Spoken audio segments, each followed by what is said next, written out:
Hello, today I have Anne with me. Hi Anne, would you like to introduce yourself and tell us a little bit about yourself? Yes, my name is Anne Coates and I write a series of books about Hannah Weybridge, which were originally published by Urbane Publications, but have recently been reissued, new editions, from Red Dog Press, which I think are rather fabulous covers. So we've got Dances in the Wind, Death's Silent Judgment, Songs of Innocence, and Perdition's Child. And so this week, the fifth one, which is a new one, has come out on ebook, which is Stage Call. And that's come out on ebook and then will be published as a paperback and a hardback on the 15th of February. So before writing these, I've been a journalist and freelance journalist and editor for a very long time. And I've written 7 non-fiction books as well. But these are my first novels. So which started publication in 2016. So the last 6 years. And did you always know that you wanted to write? I guess if you went into journalism, you wanted to write in some form, but did you know that you wanted to write fiction? Yes, I think I did really, because I started writing when I was very young. And I used to write plays, for children to put on, that we all put on as kids and things like that. I don't think I thought I was particularly good, nor did anybody else, I don't think. But I did go into, well, I started in book publishing and then moved over to journalism. So I was writing, editing, writing all my life, really. So yes, I have always known that I wanted to. And I have always written, you don't always get published, but you do write. So what made you take the plunge and decide, that's it, I'm going to sit down and finally write my book?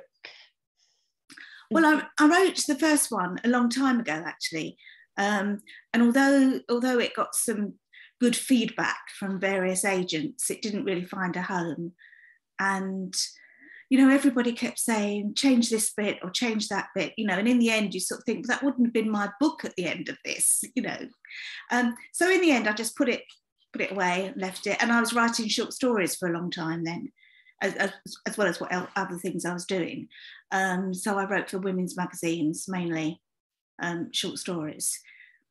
And then one afternoon, I had a free afternoon and I found my manuscript and thought, I'll have a read of this. So I read it and I thought, well, I think it could do with some work, but I don't think it's that bad. I think the story still holds. So unfortunately, it was a printout that I had, and I'd changed computers several times since I'd originally written it. So I had to, key it all back in again. So basically what I did was I sort of edited it, then keyed it in, then printed it out, then edited it, so I rewrote it several times. And then right at the end of it, I think I changed the ending as well several times. And then I was back to work. And I don't know why, but I'd also written, and I never saw it as a serial, but I had a series rather. I had written 3 chapters of another book, but those 3 chapters managed to survive on my computers. They went from one to another. And when Urbane offered to publish Dances in the Wind, they said they would like a trilogy. And so I started straight away on the next one, which I'd got 3 chapters for. So yeah, trilogy. And now on to number 5. So it's a long trilogy. Yeah. But you must be enjoying it to be on to. Yes, I mean, I'm sort of writing number 6 at the moment. So, it's still going. I like being in Hannah's world. I like being in the 90s at the moment, especially, there's no COVID. So yes, I do enjoy it. Yeah, 90s was a strange decade. music and films were okay, but music was weird and clothes were weird and it was weird. Yeah. But you don't, yeah. I mean, and it's sort of when, if you look at it politically as well, various other things that were happening. And so I do put in a few, I do allude to various historical things, but it's not, it's not history by any means. I actually put in some real test match results and things like that, because I just think somebody would check that if you don't do it, because I wanted to have, I think it was in the first one, I wanted to have a whole group of young people listening to the test match, and I thought, well, I better make sure it's the right one, because somebody will look it up and say, oh, well, they weren't playing New Zealand, So, yeah. I was talking to someone earlier, and apparently he was writing about 1997, and that's classed as historical because it was 25 years ago. And I was just like, okay, really? Wow. Yes. Excuse me. Yeah. Yeah. Well, my books have still only got up to 94, so they go from 93 to 94. And the one that I'm currently doing goes from 94 into 95. So, they slowly progress. Otherwise, I think you have to sort of think of too much that's happened in between. You sort of think, well, why did that happen? Or so it's much easier to just flow it on, as if it was a serial as opposed to a series. What's the most interesting thing you've found out while researching your book? Well, I did I've done lots of different, obviously, 5 books in, I've done quite a lot of different research, because the first one was based on, it started off was when it was actually my journalism, when I had actually been interviewing prostitutes, and a detective sergeant, I think he wasn't an inspector, at King's Cross. And in the end, the newspaper didn't use that interview because it was too sad. And one night I was woken up by what I thought was a knock on the door. There was nobody there. But I thought, oh gosh, supposing, what if? Because when I had to speak to the prostitute, I had to pay her in cash. And the editor said to me, don't pay her until you've got the photographs as well as the interview. And I thought, I'm not that stupid. But I was stupid because I actually gave her the envelope with my name and address on it, because they biked over the cash to me. So I was thinking, oh God, that's a really stupid thing to do. And that's what happens in the book. She does turn up on the doorstep. So a lot of the research, I've used my journalism or books that I've worked on, as a starting point. And I don't know if the most interesting, really. I can't think of anything that I sort of think, oh gosh. But I think because mainly nearly all the subjects that I write about have been with me for a long time. So it's not like I've newly discovered something, really, in that sense. One was fun that was to do was, I think it was in book 4, in Perdition's Child. I've used Simpsons on the Strand as a place, and I actually went there with my granddaughter for lunch, and the manager took me round. That was something completely different to writing a book. I've got a parenting website, and they wanted us to review the menu for families. And so he was a lovely man, and he took us round, and introduced us to this and this and this, and this is what happens here, and why did that. So I used all that. Well, that was fabulous. That was really, really good fun to do. So that there's sort of more things that were fun. But it was quite funny because I've used quite a lot of settings that I've obviously been to as a journalist more than anything. I'm not rich. And some somebody had put on a review something like, it was a man. He said, "Well, I've gone into journalism." I don't know what he'd come from. I've never been to any of these places. I don't, And I thought, well, actually, I have, and that's what I'm writing about, and that it's true. And I think it always makes me laugh that people seem to comment on something that you actually do have experience of, like somebody who's an ex probation officer being accused of not writing about the probation service properly, when actually that person knows more about the probation service than anybody else in the country, sort of thing. I think that is very funny how people pick up on that sort of thing, and you think, well, why? You're not, anyway, it doesn't matter, but it was quite funny. Yeah, and that happens quite frequently from what I gather as well. I don't know what's wrong with people. We could be here all night discussing that. Yes. Yeah.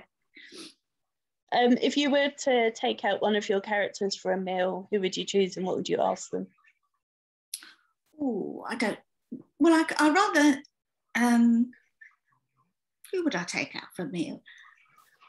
I did a cocktail thing article the other day, and I invited D.I. Claudia Turner, who's in from book 2 onwards, because she's sort of cool, and you don't know much about her, and I think it'd be quite fun to know more about her. I think I rather like somebody was talking about, the sort of male characters that Hannah meets, and some of them are rather gorgeous as well. And I think, yeah, I wouldn't mind taking him out. So I think Leo, I'd go out with him just for a laugh, and that's an actor in Stagecoach. And there's another one who's an army guy, James. I think that's one that's coming back. He'll come back, and he will take Hannah out then. he's back in Bosnia or somewhere at the moment. Oh yeah, that's brilliant. And it's just made me completely up. My mind's gone elsewhere, thinking of a character that I've just finished reading a book of, thinking I'd quite like to go out from him. But anyway, this is beside the point. Do you hide any secret jokes or messages or Easter eggs in your books? I think people who know me might laugh at some things, because I might put things in that they'll think, oh, that's typically Anne. One of my friends said, oh, you always put, you say things as you would say that. I think, actually, I didn't say that one, but never mind. But yes, I do. Not too many, I don't think. The trouble is, I think that I have used idiosyncrasies from my family, but the extended family who have long since passed. So there's nobody there who actually could share those with me, and I have a little giggle, but nobody else would know about them. So. Oh, that's quite sweet, though. Yeah. Do people want to be in your characters in your books now that they know you're right? Sorry? Do people want to be characters now that they know that you're right? Yes, I've got a few actually. The first book, quite by accident, I used a friend's son's name for another baby in it, and his younger brother was furious and said, well, that's it, I've got to be a character in a book. So he was and I said to him, well, look, I can't promise whether you'll be a goodie or a baddie, or even if you'll survive the book. He said, no, I don't care, as long as I'm in the book. So yes, I have got him, and so I've got 2 that way, and I've got a couple of other people who've asked me. Oh, and I've got one coming up in book 6, because I did the Children in Read auction, and it was to have a copy of Perdition's Child, but also to be a named character in book 6. because I'd already finished book 5 by then. So yes, so I've got a character there, and the owner of my local tandoori restaurant is actually gets a mention in book 5. So Awesome. it gets a name in book 5. It is cool. I've been included in a few now, and I love it. I think it's great. And you don't mind who you are or what you are. No, which is quite lucky, actually, as some of the characters I've been have been quite interesting. Yeah, but we won't go there. What's one of the most fun scenes you've written in all of your books, and what's been one of the most difficult? I think the difficult ones are where there's been abuse or violence, because that does that happens in crime. So, and mine aren't cozy crime, so there are violence scenes in things in it. So that, but there's another one that I actually did think was very, well, I enjoyed it anyway. I enjoyed writing it. When Hannah at one point is abducted, basically, and she manages to get out of it in a really, well, I thought in a really clever way, and that made me love, so I really enjoyed writing that. So I was thinking, how am I going to get her out of this? And I thought about it. I thought, yes, that's what I'm going to do, and it worked. Well, it got her out of the car anyway, so it got her out of the taxi. So, so that was good.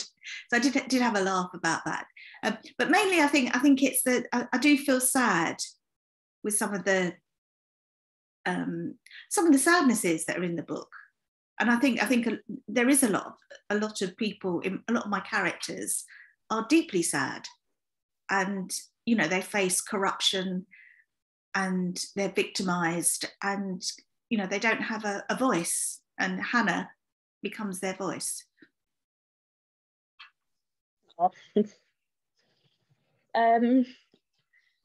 If you were to fictionally kill someone, how would you do it?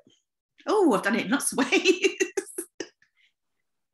If you were to be a character then, and you were given a choice? Oh, I think probably poison would be. I don't think I would want to be physical in something.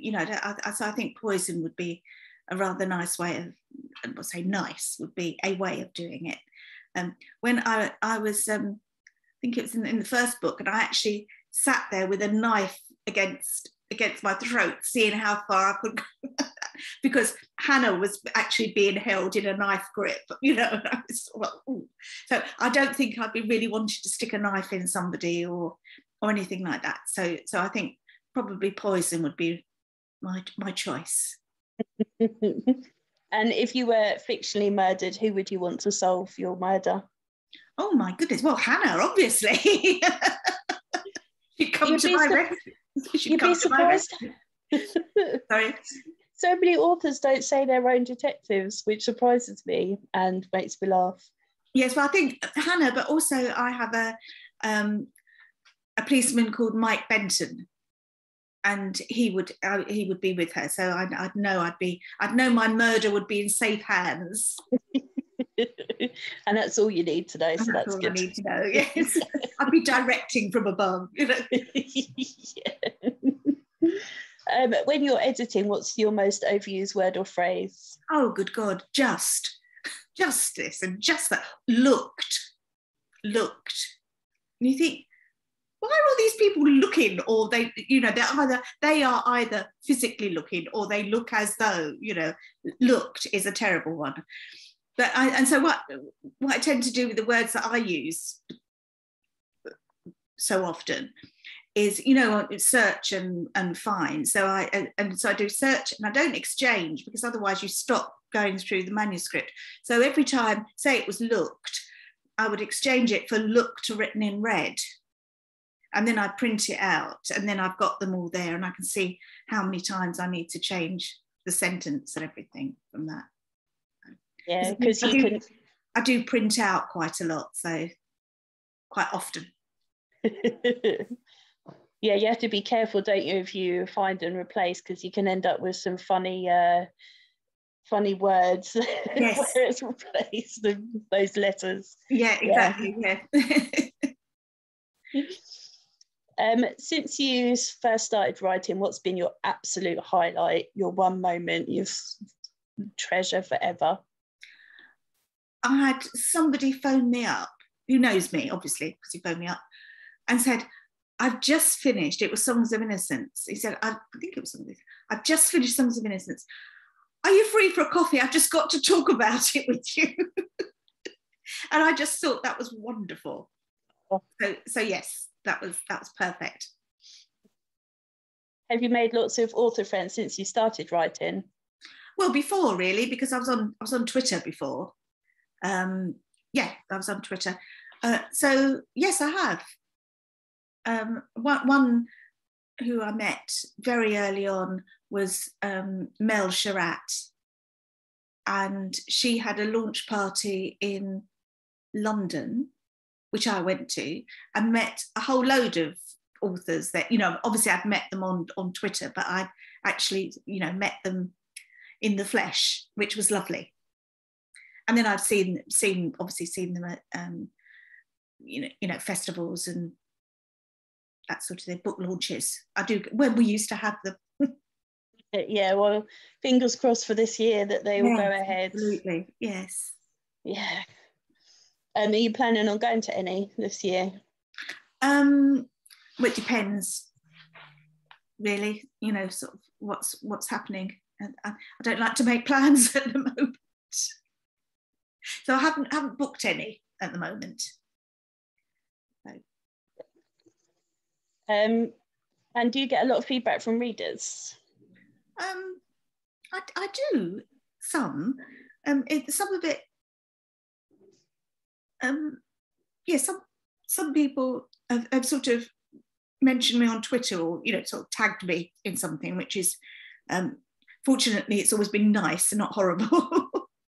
But I think it's quite funny because people who've known me a long time, they don't necessarily know what I do or anything like that. And I remember one guy said to me, "Oh," he said, "I bought your book and I read it." He said, "It was very good, surprisingly so." Oh, thank you. Backhanded compliment or what? Absolutely, yeah, surprisingly so. Oh, bless him. If you were able to spend a day with any author, dead or alive, who would you like to spend a day with? Oh my goodness. I think one, well, I don't think I'd have the stamina, but I went to, I forget, I went to a reading and a launch of, oh gosh, I've forgotten the author's name now. A very well-known biographer anyway. And she gave this fascinating talk about Charles Dickens and about how he walked everywhere and how much he drank. Well, I mean, I wouldn't even be sitting, let alone standing, but how much he. So I think he would be quite funny, but then I probably wouldn't like his personal life, so that would put me off. I think that's the trouble, isn't it? That sometimes if you know too much about an author, then you start thinking, oh, well, I don't like their politics, or I don't like. I don't like their politics, or I don't like the way they treat women or men, or, whatever. So yes, I think it's quite difficult. I think if you've got, when you sort of put somebody on a days and look up to them, it's quite difficult to then see them warts and all. Yeah. Yeah, that's true. I don't know why, but I always think Charles Dickens is going to be a bit of a knob. I don't know why I get that impression from, but so he wouldn't be my choice. No, I just love his writing. So and I love his books. So it would be, I'd have to sort of concentrate on that area. Yeah. And if you're able to travel to any period of time, either forwards or backwards, where would you go to? Ooh, I don't know. I think I'm not very good at history, so I'm not a historian at all. And I think I would quite like to be just after the war. I think after the Second World War, or between the two World Wars. In London between the two World Wars. I think that might be quite a sort of fun period. Sort of when people were letting off steam. Yeah. Enjoying themselves. So. This was Trixie. She decided she did want to come say hello. Well, I'm afraid my cat's sitting behind the laptop at the moment. Oh, hello. Sitting behind the laptop staring at me. So she likes to make an appearance in most of my interviews these days. Good. What do you like to do when you're not writing? Well, I read a lot, obviously. I watch a lot of films, and I go to the theatre and the cinema a lot. That's my two big favourite things to do, especially theatre. So it was utter joy when the theatres opened last year, at the end of June. And the cinemas as well. I think I saw 3 films, one after another, almost one after another, because I'm so excited. But I also, I watched a lot of plays that were produced for streaming, which I found absolutely fascinating. The way the creativity involved to get these things produced was just amazing. So yeah, and I like going out for meals and drinks, being with my friends, and I sing in a choir. Oh wow! So not very well. That's really cool, though. Do you collect anything? Books. I try not to collect. I mean, you do collect things, don't you? I remember my mum had this thing about owls at one time. Of course, then everybody, the whole house was sort of, and she said at one point, for goodness sake, people, stop giving me owls, had enough of them by now. No, so I find it quite difficult to give away books, unless they're books that I, don't like or something like that. So I do collect books. And I don't think there are other things that I'm particularly that interested in to collect. I try not to collect. You wouldn't, if you'd see my house at the moment, it's so full of clutter, you'd probably think, I don't think so, madam. But but I do have clear outs every now and again. And I think life now, you could make, because everything's streamed and things like that, you don't need to keep DVDs if you don't want to, and and CDs and things like that, you just don't need to have them. Although I still do have some. So. Yeah, I've kept a few as well, but I don't have many. Yeah. So you said you're working on book 6, and then do you know what you're going to do next? Are you going to carry on with your series, or do you have other plans? Well, I've got, I started in doing the first lockdown. So after Petition's Child was published, virtually just soon afterwards, we went into lockdown. And I had an idea for a standalone psychological thriller. And I started it, and I got into it, but I found concentration really difficult. I found being on my own all the time really lonely, because although I live on my own, it's different when you've got to be on your own. You couldn't go out anywhere and everything. So I found that hauntingly lonely somehow. And then I thought, oh goodness, I can't do this. I'll just put it to one side. It doesn't matter. And then almost as I released myself from that, I had a vision for book 5, and a lot of my say the beginning of the inspiration for my books, I often just see a picture And so in Songs of Innocence, it was the lake, the pond in Peckham Rye Park, for instance. And in Stage Call, it's the stage. A stage. Well, I won't tell you what's on it because it might give away the surprise to some people. But yes, so I saw this vision and then went from there. So, and it was lovely because then I was back in the 90s, you know, and I was back with my friends. Awesome. Well, I can't think of any more questions to ask you unless you think there's anything I haven't asked you about that you want to tell us about. No, I think you've covered most things. I think it would be, yeah. As I said, stay that all of my books are now with Red Dog Press, and you can buy them from them or Amazon and all the other places you can buy books from. And of course, I must just say again, give a last plug for Stage Call, my latest baby, which is out in paperback and hardback on the 15th of February. I love that cover as well. That one's awesome too. It is nice, isn't it? Yes, it is nice. And if people wanted to find you, where could they find you? I'm on Twitter at Ann_Coates1 Twitter. I'm on Facebook as Ann Coates Author. And I've got an author website, which is anncoatesauthor.com. So you can find me in any of those places. Yes, well, thank you very much. Thank you very much.